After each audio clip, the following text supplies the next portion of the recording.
அனைவருக்கும் வணக்கம். நான் கல்வியியல் கல்லூரி உளவியல் மற்றும் பொருளியல் பேராசிரியை புவனேஸ்வரி பேசுகிறேன். இன்றைக்கி நம்ம பார்க்க போகிற கண்டென்ட் என்னென்னா, அந்த 15 கண்டென்ட் போட்டோம்ல, அதை ஓவர் வியூவாக கொடுக்கறது தான் இந்த கண்டென்ட். இது முக்கியமான டாபிக் என்பதனால பின்னோட்டம் என்ற பெயரில் இந்த வீடியோவை வச்சுருக்கோம். 15 வீடியோ பார்க்க டைம் இல்லாதவங்க இந்த ஒரு வீடியோ மட்டும் பார்த்தா போதும். இதை பார்த்துட்டு நீங்கள் இதுபடி உங்களோட வாழ்க்கையை தகவமைச்சுக்கணுங்கிறதுக்காக தான் இந்த வீடியோவை ரிவ்யூவாக போடுறோம். இந்த வீடியோவில் அந்த 15 வீடியோட புல்லட் பாயிண்ட்டை மட்டும் இதில் சேர்த்துருக்கோம். ஸோ இதையே ஃபாலோ பண்ணுங்கள். ஒர்க்கிங் உமன்ஸு அலுவலக வேலை, வீட்டு வேலை, பள்ளி வேலையும் வீட்டில் பார்க்குறது, அப்புறம் வாராந்திர வேலைகள், மாவரைக்கிறது, மிஷின் போடுறது, துணி துவைக்கிறது, அந்த வேலைகள், இந்த மாதிரியெல்லாம் வேலைகள் இருக்கிறதுனால அவங்க குழந்தைகளையும் 25 ஏஜ் வரைக்கும், அதாவது எல்கேஜி டு காலேஜ் வரைக்கும் வேலை செய்யாமல் அவங்க படிக்க சொல்லிடுறாங்க. அதன் விளைவாக இழுத்து போட்டுக்கிட்டு இவங்களே செய்கிறதுனால 50+ முடியாமல் போயிடுது. ஸோ அதை பற்றி பார்க்குறோம். அதுக்கு சொல்யூஷன் என்னங்கிறத நம்ம பார்க்க போகிறோம். இப்போ இந்த மாதிரி ஒரு பிளானபுளாக கரெக்டாக இது நடந்துக்கிட்டால் இதனால் வர அந்த பெற்றோர்களுக்கு வர மன வலி, உடல் வலி, இதுலேருந்து நம்ம மீண்டு வரலாம். ஃபஸ்ட்டு இது முறையோ, இது சரியோ, இது தர்மம் தானோன்னு ஃபஸ்ட் வீடியோ. இது தர்மம் தானோ அந்த கேட்டகரியில் நம்ம செயல்பட்டோன்னு வச்சுக்கோங்களேன், 50+ முடியாமல் போயிடும். அப்புறம் பேர குழந்தைகள் அதெல்லாம் பார்க்க வேணாமாங்க, பிள்ளை பேரெல்லாம் பார்க்க வேணாமா. இப்போ நம்மளுக்கு 50+ முடியாமல் போயிடுச்சுன்னா நம்மளே சொச்சம் காலத்தில் எப்படி நம்ம சர்வே பண்ணுறது? இந்த உலகத்தில் உடம்பு நல்லா இருக்கணும்ல.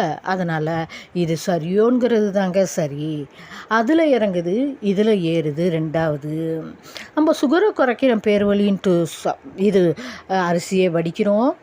அதுக்கப்புறம் என்ன பண்ணால் அதுக்கப்புறம் அது வடிக்கிறதுனால நேரம் ஆகுதுன்னு டென்ஷன் ஆகுது, சுகர் ஏறிடுது. ஸோ வடிக்கிறதுல இறங்குது, டென்ஷன் ஆகிறப்ப ஏறுது. ஸோ இறங்கவும் வேணாம், ஏறவும் வேணாம். நீங்கள் குக்கரில் வச்சாலே சுகர் லெவல் கான்ஸ்டண்ட்டாக இருக்கும்.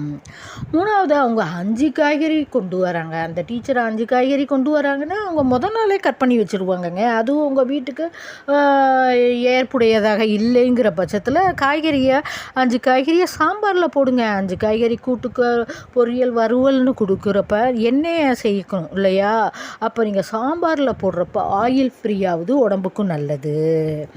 இழு அடுத்தது, இதில் பார்த்தீங்கன்னா காலையில் 5 மூடி திருவுறீங்க, ஓகேவா? அடுத்தது ஸ்பூன் வகைகள், கரண்டி வகைகள், தட்டு வகைகள், மூடி வகைகள், அப்புறம் சுடு தண்ணி வைக்கிற தேக்ஸா அந்த மாதிரி வகைகள், கிண்ணம் வகைகள், தட்டு டம்ளர், இந்த மாதிரி வகைகளை அதிகப்படுத்திக்கிறீங்க. அதை குறைச்சலாக பழகணும். பாலை 5 வாட்டியெல்லாம் சுட வைக்காதீங்க. எண்ணெய் சட்டியை 5 எண்ணெய் சட்டி யூஸ் பண்ணுறீங்க. ஒரே இதை கழுவி யூஸ் பண்ணலாம். அப்புறம் காலையில் வச்சுட்டு போன கவுனி கஞ்சி, சுகர் கஷாயம், ஆவாரம்பூ கஷாயமெல்லாம் நீங்கள் வீட்டுக்கு சுட வைக்க சொல்லிவிட்டு ஃபோனில் சொல்கிறீங்க.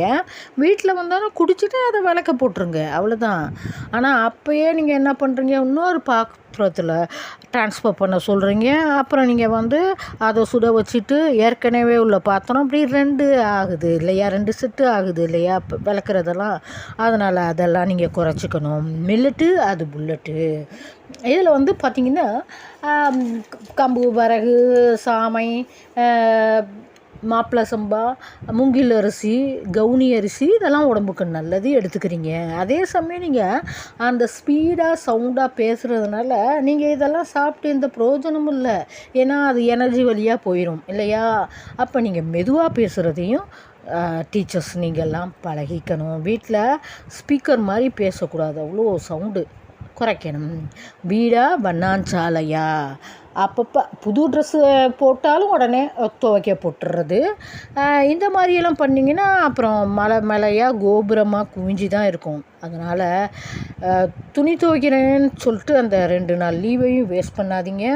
வாஷிங் மிஷினில் போட்டாலும் போட்டு எடுக்கணும், அதை போய் காய போடணும், இப்படி ஏகப்பட்ட வேலைகள் இருக்குது இல்லையா? அதனால் நீங்கள் நைட்டியை யூஸ் பண்ணுங்கள். 3 நைட்டி எடுத்துக்கோங்க, 1 பஃபரில் வச்சுருங்க, 2 ரொட்டேஷனில். இதே பிள்ளைங்களுக்கும் கொடுங்க. குடும்பத் தலைவி நீங்களும் அதே யூஸ் பண்ணிங்கன்னா இந்த வீட்டில் இந்த துவைக்கிற வேலை மலையாக குமிஞ்சிருக்க இதெல்லாம் இருக்காது. இதுவா அதுவா ஒரு புடவைக்கு 2 ப்ளவுஸ் சூட்டபுளாக இருக்கும். என்ன ஒரு ப்ளவுஸுக்கு 2 புடவை சூட் ஆகும். அதுக்காக ஒரே நேரத்தில் 1 தானங்க போட்டுட்டு போக முடியும். இன்றைக்கி இதை போட்டால் நாளைக்கு அதை போட்டுக்கலாம், அவ்வளோதான். இதுக்காக நீங்கள் இதுவா இதுவான்னு தலையை போட்டு இது குழப்பிட்டு இருந்தீங்கன்னு வச்சுக்கோங்களேன், உங்களுக்கு இந்த டிசிஷன் மேக்கிங் திறனே இல்லாமல் போயிடும். செட்டாக பீரோவில் அதுவே உக்காந்துக்காதுங்க. அந்த டீச்சர் வச்சுருக்காங்கன்னா அவங்க மெயின்டைன் பண்ணுறாங்க. அப்போ எப்படி மெயின்டைன் பண்ணுறாங்கன்னு கேட்டுட்டு அதை ஃபாலோ பண்ணுங்கள். செட்டாக அதுவாக உட்காந்துக்காது. அப்போ ஒரு புது ட்ரெஸ்ஸை நீங்கள் துவைக்க வேண்டாம். அப்போ ப்ளவுஸை உங்களுக்கு வேர்விக்காதுங்கிறப்போ 10 நிமிஷம் உலர்த்திட்டு ஃபேனில் உலர்த்திட்டு பீரோவில் வச்சிடலாம். இல்லை எனக்கு துவைச்சி தான் ஆகணும்னா சர்ஃபை போட்டு ஊற வச்சுட்டு 1/2 மணி நேரம் ஊற வச்சுட்டு துவைச்சி காய போட்டு காலையில் ஸ்கூல் போகிறப்ப அது காஞ்சிருக்கும். அதை அழகாக உதறிட்டு மடித்து அந்த புடவையோட வச்சுட்டு போயிருங்க, அவ்வளோதாங்க. அப்புறம் இதுவே போதும் பரவாயில்லை. ஏங்க ஒரு புடவை எடுக்கிறதுக்கு ஒரு புடவை எடுக்க ஒரு கடையை புரட்டி போடுறீங்க. அவங்க 10 மணிக்கு கடையை விட்டுறதுனால ஒரு ட்ரெஸ் எடுத்துகிட்டு வரீங்க. அப்படிங்கிறப்ப அவ்வளோ தூரம் பார்த்து நீங்கள் உங்கள் எடுக்கிற ட்ரெஸ்ஸு நல்லா தானேங்க இருக்கும். அப்புறம் எங்கே ஒவ்வொரு புடவையும் இப்போ பரவாயில்ல இது ஏன்னா போட்டுக்கிறேன் அப்படின்னு சலிச்சுக்காதீங்க. நீங்கள் எடுக்கிற எல்லாமே நல்லா இருக்குதான், அதனால் ஏதோ ஒன்று பீரோலேருந்து எடுக்கிறீங்கன்னா சந்தேகப்படாதீங்க அது நல்லா இருக்கான்னு. கண்டிப்பாக நல்லா தான் இருக்கும். டிவி அடுத்தது நம்ம செல்ஃபோன் ஒரு கொல்லிக்கட்டைன்னா இன்னொரு கொல்லிக்கட்டை பீட்டோட வச்சுருக்கோம். அதுவும் ஸ்மார்ட் டிவி இதெல்லாம் வச்சுருக்கோம் இல்லையா? ஏற்கனவே ஸ்கூலில் நீங்கள் எனர்ஜியை ஸ்பெண்ட் பண்ணிட்டு வரீங்க. அப்போ இங்கே கண் வழியாக மறுபடியும் டிவியை தொடர்ந்து பார்க்குறதுனால உங்களுக்கு எனர்ஜி ரெடியூஸ் ஆகும். அதனால் அளவோடு பாருங்கள். டீச்சர்ஸ் எல்லாம் நியூஸை பாருங்கள், அதுதாங்க முக்கியம். வீக்லி ஒரு படம் பாருங்கள், அது போதும். அப்புறம் ரிலீஃப் டிவி எப்போ பார்த்தாலும் பார்க்குறீங்க. இதுலேருந்து என்ன சொல்கிறோம்னா வாழ்க்கையில் என்டர்டெயின்மெண்ட் இருக்கணும், ஆனால் வாழ்க்கையே என்டர்டெயின்மெண்ட்டாக இருக்கக்கூடாது. 24 மணி நேரமும் நைட்டு கூட 3 மணிக்கு அப்படியெல்லாம் பார்க்குறீங்க, அதெல்லாம் தப்பு. அதே சமயம் ரிலீஃப் அப்படிங்கிறதுல பார்த்தோம் என்னென்னா அதுக்குன்னு என்டர்டெயின்மெண்ட்டே இல்லாமையும் இருக்கக்கூடாது, அதுவும் தப்பு. வீடு வேலை ஸ்கூல் வேலை வீட்டு வேலை இப்படி இருந்தால் மன நோய் வந்துடும். ஏன்னா உங்களுக்குன்னு ஒரு ரிலாக்ஸ் வேணும். ஏதாச்சும் உங்களுக்கு பிடிச்ச இதாக நீங்கள் ரிலாக்ஸ் பண்ணிக்கணும். அதை விட்டுட்டு பொழுதுனைக்கு வேணும்னா உங்களுக்கு என்ன ஆயிரும், அந்த எமோஷ்னல் டெவலப்மெண்ட், ஃப்ரஸ்ட்ரேஷன், கான்ஃப்ளிக்ட் எல்லாம் வந்துடும். அப்புறம் மன நோயாலேயே நீங்கள் போயிடுவீங்க. அதனால் கொஞ்சம் தயவு செய்து என்டர்டெயின்மெண்ட், டூரு, இது மாதிரி ரிலாக்ஸாக நல்லா தூங்குறது, நல்லா ஓய்வு இதெல்லாம் பாருங்கள். அப்புறம் ஏடிஎம்மை கொடு அப்படின்னு சொல்லி அந்த இதை பார்த்தோம். அதில் கூலியை குறைக்கிறது பாவம் அப்படின்னு தண்டனைக்குரிய செயல் அப்படிங்கிறதெல்லாம் பார்த்தோம். அப்போ கூலியை குறைக்கிறதுனா கூலியை பிடுங்கிறது பாவம் இல்லையா? தண்டனைக்குரிய செயல் இல்லையா? அதனால் அவங்களும் சம்பாதிக்கிறாங்கல்ல, ஒரு மாதம் கஷ்டப்பட்டு சம்பாதிக்கிறாங்க. அந்த சேலரியை அவங்க யூஸ் பண்ணுறதுனாலையோ அல்லது அவங்க பார்க்குறதுனாலையோ தான் அவங்களுக்கு அந்த பெயினெல்லாம் ரெடியூஸ் ஆகும் இல்லையா? அதை நீங்கள் லபக்குன்னு பிடுங்கி வச்சுக்கிட்டிங்கன்னா அப்புறம் அவங்களுக்கு வேலைக்கே போகிற எண்ணமே போயிடும். நல்லா ஞாபகம் வச்சுக்கோங்க. 2 பேரும் கூடி சேர்ந்து பட்ஜெட் போட்டு ஒத்துமையாக ஒரு வாட்டி மீந்ததுன்னா நீங்கள் எடுத்துக்கோங்க, அடுத்த வாட்டி மீந்து போகிறது அவங்க எடுத்துக்கிட்டோம். இப்படி ஒரு அண்டர்ஸ்டாண்டிங்கோட வாழ பாருங்கள். கூலியெல்லாம் பிடுங்கிறது பூர்வ கர்மால சேரும். அசரீரி உங்கள் வீடு, அதாவது உங்களோட வீடுங்க. இப்போ ஒரு வார்த்தை வெல்லும் ஒரு வார்த்தை கொல்லுன்றாங்க. இல்லையா? அப்போ வந்து ஒரு காலை பொழுது நம்ம பயபக்தியோடு தான் அந்த காலத்துலலாம் விளக்கேற்றி சாணம் தெளித்து கோலம் போட்டு பூ வச்சு அப்புறம் சாமிக்கு விளக்கேற்றி இப்படியெல்லாம் அடுப்பு மேடையை மொழுகி கோலம் போட்டு இப்படியெல்லாம் வந்து சாமி கும்பிட்டு அப்புறம் சமைக்கிற வேலையை ஆரம்பித்தாங்க இல்லையா? அதனால் நீங்கள் வந்து இது இந்த ஓலம் ஒப்பாரி இதெல்லாம் நிறுத்திடுங்க. இதெல்லாம் குடும்பத்துக்கு ஆகாது. ஃப்யூச்சர் பார்த்திங்கன்னா ஆள் வளரணும், அறிவு வளரணும், அதுதாங்க வளர்ச்சி. அப்புறம் இதில் மன வயது கால வயதுன்னு நாங்கள் பார்ப்போம். கால வயது வருஷம் போனால் ஒரு வருஷம் போனால் வயசு கூடுது. ஆனால் மன வயது பார்த்திங்கன்னா சிலது 60 வயசாக இருக்கும். பார்த்திங்கன்னா அந்த மென்டல் மெச்சூரிட்டி 5 வயசுக்குள்ளது தான் இருக்கும். சிலது 5 வயசாக இருக்கும், அதோட மெச்சூரிட்டி வந்து 90 வயசு பாட்டி மாதிரி இருக்கும். அதுக்கு பாட்டினே கூப்பிடுவாங்க சில பிள்ளைங்களெல்லாம் பார்த்திங்கன்னா. ஏன்னா அவ்வளோ மெச்சூர்டாக இருக்கும். வளர்ச்சிசார் செயல்களில் முன்னேற்றம், வளர்ச்சி, முன்னேற்றம், முதிர்ச்சி, அதை நம்ம அறிவுசார் செயல்கள்னு வச்சாலுமே வளர்ச்சி, முன்னேற்றம், முதிர்ச்சியாக இருக்கணுங்க. மெச்சூரிட்டியாக இருக்கணும். சின்ன பிள்ளைத்தனமாக இருக்கக்கூடாது. அப்புறம் நம்ம குழந்தைகள் எப்படி மதிக்கும்? உங்கள் குழந்தைகளை உங்களை இது மரியாதை கொடுக்கலன்னா அப்புறம் உங்கள் பள்ளி குழந்தைகள் எப்படி உங்களை மதிப்பாங்க? யோசித்து பாருங்கள்.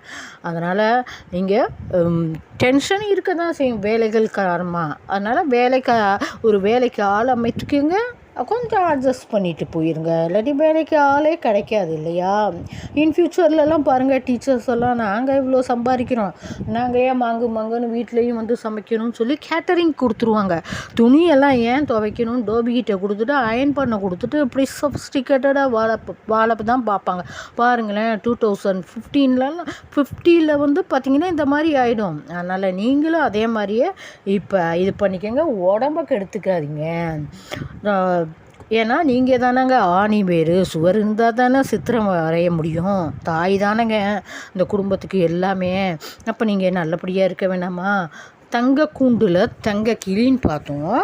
இதில் ரொம்ப செல்லம் கொடுத்தா அது வந்து எப்படி சீரழிஞ்சி தானங்க போகும். பிள்ளைங்க செல்லம் கொடுக்கக்கூடாதுங்க.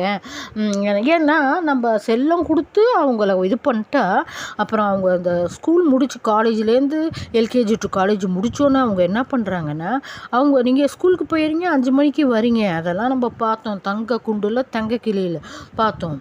பார்த்திங்கன்னா அவங்களுக்கு எந்திரிக்கிறது, உட்கார்றது இதுவே பிரச்சனையாக இருக்குது. நாள்பட்ட சாப்பாடை ரிமூவ் பண்ணுறது, காய்கறியை ரிமூவ் பண்ணுறது, அல்சர் வருது. அப்புறம் அல்சர்னால பிரச்சனை வருது. அதை தீர்க்கிறதுக்கு பழையது தான் சாப்பிட்ணுங்கிறாங்க. இதுன்னு அதுக்கு ஒரு டைம் டேபிள் இதெல்லாம் தேவையாங்க. அதனால் நீங்கள் வந்து பிள்ளைங்க சாப்பிட்றாங்களான்னு பாருங்கள். ஃபஸ்ட்டு வேலை செய்யலை அப்படி சொல்கிறீங்க. ஃபஸ்ட்டு அவங்க சாப்பிட்றாங்களான்னு கவனிங்க. உங்கள் காய்கறியை ஒமிட் பண்ணாமல் இருக்காங்களா அப்படியெல்லாம் பார்த்து கவனிக்கணும். இது தாங்க அந்த 15 கண்டென்ட்டோட சாராம்சம்.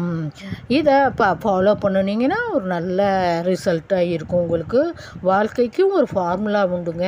அதுக்கு இந்த ஃபார்முலாவை நீங்கள் பயன்படுத்தணும். இழுத்து போட்டுட்டு செஞ்சுட்டு அப்புறம் முடியலன்னா நம்மளுக்கு யார் செய்வா? ஓகேவா?